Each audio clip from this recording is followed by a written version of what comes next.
Simgiget, Signum Hanat Uburusa, Oyaxam. My name is Gitxsans, and I belong to the fireman clan House of Haida, or Gitxsans. This is my sister who will introduce herself. I am Marlene, and I am from the House of Haida also.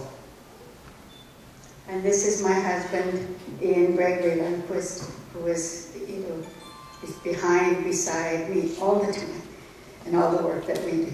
Thank you very much.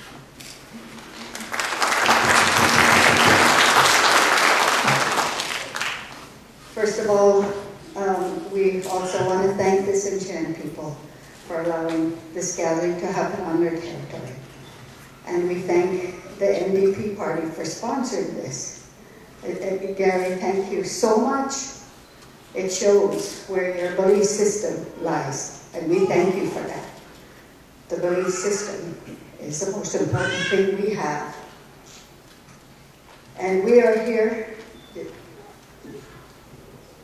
My sister is going to open with a cleansing song, because we want all of the energy. We just want to add to it our part in helping, keeping it pure and cleansed. This is our cleansing song that belongs to the House of Haida.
Thank you very much.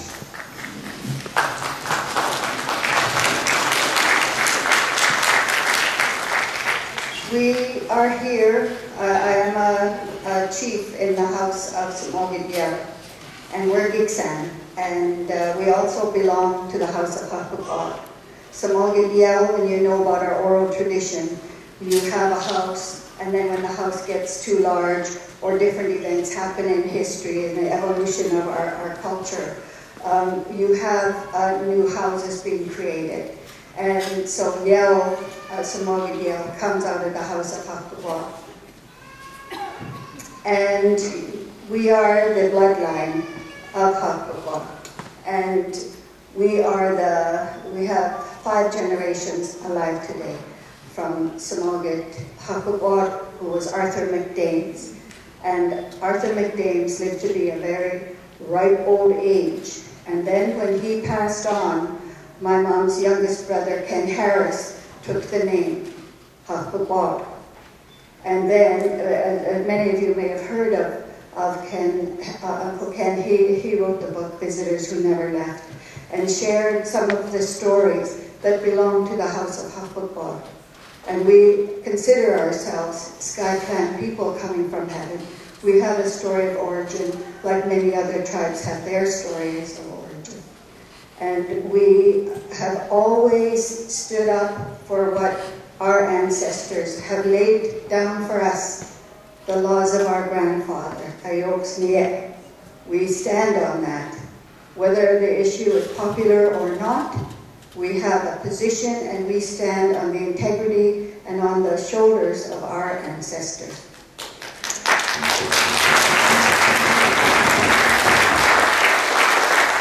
And I was very happy to hear the young lady talking about Idle No More is for the Canadian people. The Canadian people are good people. And they are not happy with what's going on with their country. This is their country, and it reflects their core values and core beliefs. And we thank them. We thank them for standing with us over the generations, standing up for what is ours, standing up for what is right, standing up for the values and beliefs and the traditions that evolve over time with the evolution of history. We thank them for being there with us when the Constitutional Express went across Canada in the late 70s and early 80s. And before that, all of the different movements that happened in time, where the leadership, the people, the communities stood up for what is right. We thank them for that. We wouldn't be here today if it wasn't for them. And I really want to thank the parents of those young ladies that were up here, the families, their communities. Those beautiful little souls were born with that inner strength, that inner something that would have been stifled, destroyed, if their parents, their teachers, amazing people, teachers.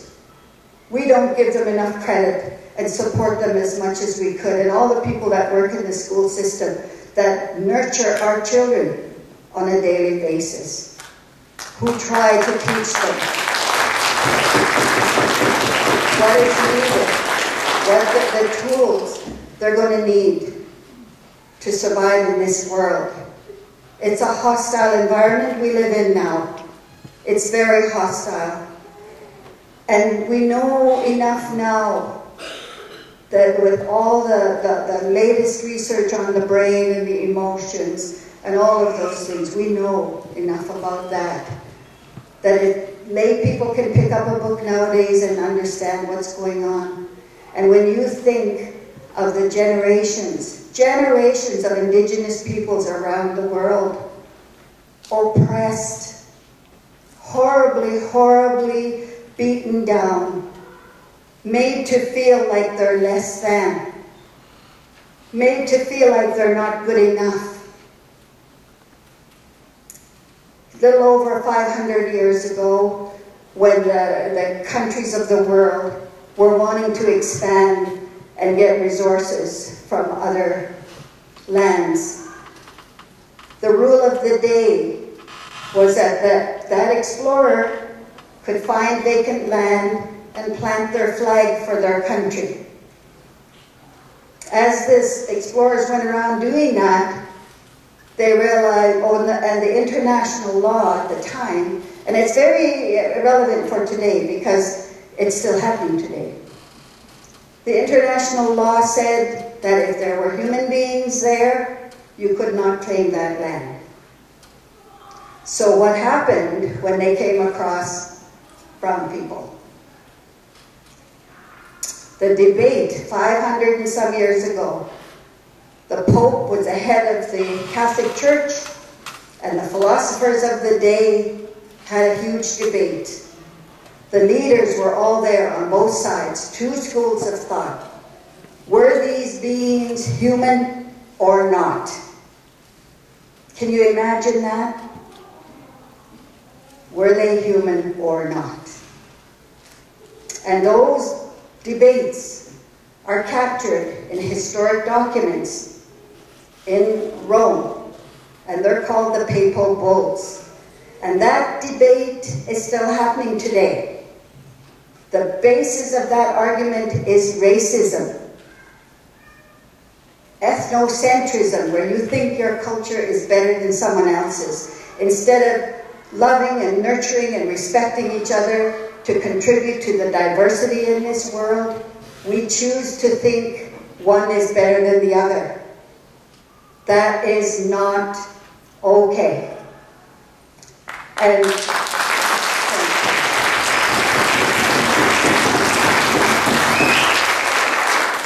classism.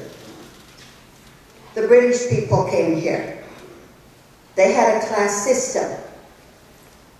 And they could beat their wives as long as their law said you could beat your wife as long as the rule of thumb. Your stick wasn't larger than your thumb. Child labor of the poor children to feed the wealth of the rich. That still happens today. It's called Enbridge, it's called Government of Canada, it's called, all these different names. But the idea and the belief system is still the same. You can abuse another human being for the greater good of economic gain or power. It's not acceptable. And this country of Canada, has a constitution that believes the foundational belief is in the absolute dignity and worth of each human being. So we know in Canada that ancient belief system is still at work when the Indigenous peoples of this land live in third world conditions. It's embarrassing.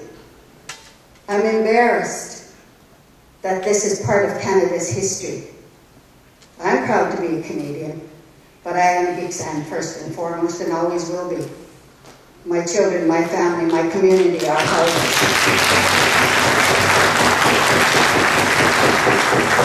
So all of these measures, the policies, are all designed to eliminate us. And the only way that will happen is with genocide. So as long as there's one of us breathing, we will always be who we are. We are Gitxsan. We are Tsimshian. We're Haida. We're Wet'suwet'en. We're all these beautiful peoples of the world.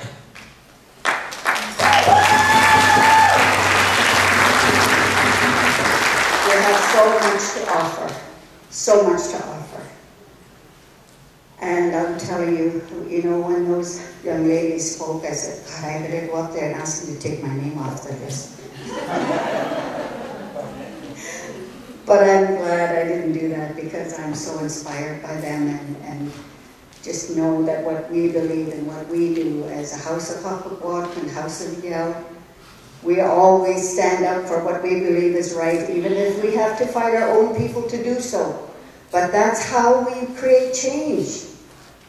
We're not yes people. Yes people don't create change. Today, I was over earlier just chatting with friends and family across there down at the All Native there, and said, oh, I'm looking to find out what time Idle No More starts. I wasn't exactly sure.